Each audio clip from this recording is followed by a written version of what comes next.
एक गांव में एक मूर्तिकार रहा करता था और वो काफ़ी सुंदर मूर्तियाँ बनाया करता था और इस काम से वो बहुत अच्छा कमा लेता था। उसे एक सुंदर सा बेटा हुआ। उस बच्चे ने बचपन से ही मूर्तियाँ बनानी शुरू कर दी। बेटा भी काफ़ी सुंदर मूर्तियाँ बनाया करता था और बाप अपनी बेटे के कामयाबी पे बहुत खुश हुआ करता था।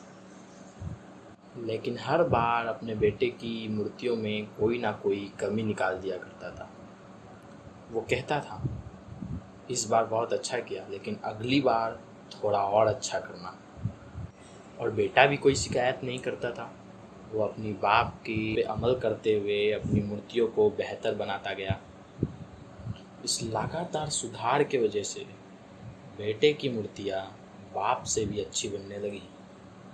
और एक दिन ऐसा भी आया कि जब लोग बेटे की मूर्तियों को ज़्यादा पैसे दे के खरीदने लगे, जबकि बाप की मूर्तियाँ उसके पहले वाले कीमत में ही बिकती रहीं।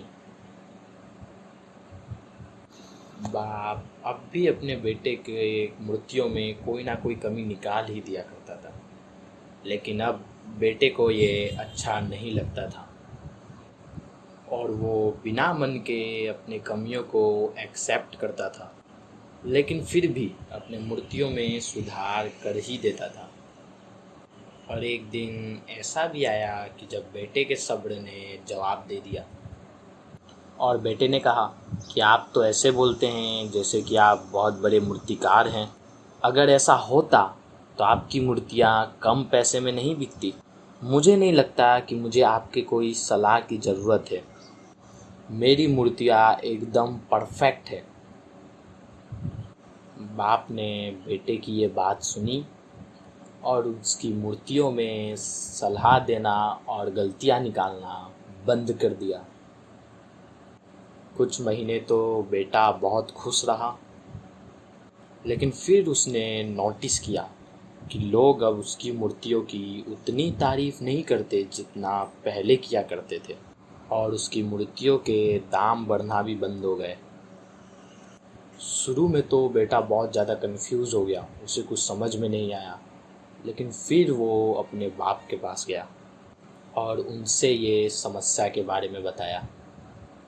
बाप ने अपने बेटे को बहुत शांति से समझाया, जैसे कि उसे पहले से पता था कि एक दिन ऐसा भी आएगा। बेटे ने भी इस बात को नोटिस किया और ऐसा पूछा कि क्या आप जानते थे कि एक दिन ऐसा भी होने वाला है? बाप ने जवाब देते हुए कहा, हाँ, क्योंकि आज से कई साल पहले मैं भी इन हालातों से गुजर चुका हूँ। बेटे ने सवाल किया कि अगर आपको पहले से पता था तो आपने मुझे समझाया क्यों नहीं? बाप ने जवाब दिया, क्योंकि तुम उस समय समझना नहीं चाहते थे। मैं जानता हूँ कि तुम्हारे जितनी अच्छी मूर्तियाँ मैं नहीं बनाता हूँ और ये भी हो सकता है कि मूर्तियों के बारे में मेरी सलाह गलत हो, और ऐसा भी नहीं है कि मेरी सलाह के वजह से कभी तुम्हारी मूर्तियाँ बेहतर बनी हो। लेकिन जब मैं तुम्हारी मूर्तियों में कमियां निकालता था तो तुम अपनी बनाई मूर्तियों से सेटिस्फाई नहीं होते थे।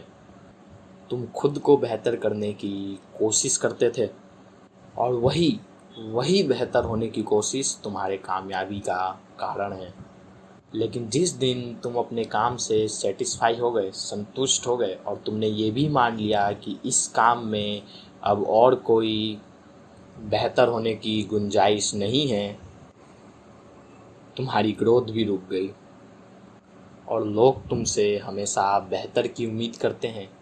और यही कारण है कि अब कोई तुम्हारी मूर्तियों की तारीफ़ नहीं करता और ना ही उनके उस मूर्तियों के लिए ज़्यादा पैसे देता है।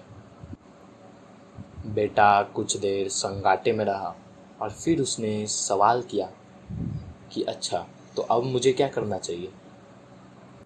बाप ने एक लाइन में जवाब दिया कि अनसेटिस्फाई होना सीख लो। मान लो कि तुम में अब भी बेहतर होने की गुंजाइश बाकी है। यही एक बात तुम्हें हमेशा आगे बेहतर बनने के लिए इंस्पायर करती रहेगी, तुम्हें हमेशा बेहतर बनाती रहेंगी। और अगर वीडियो पसंद आया हो तो वीडियो को लाइक करना और चैनल को सब्सक्राइब करना मत भूलिएगा।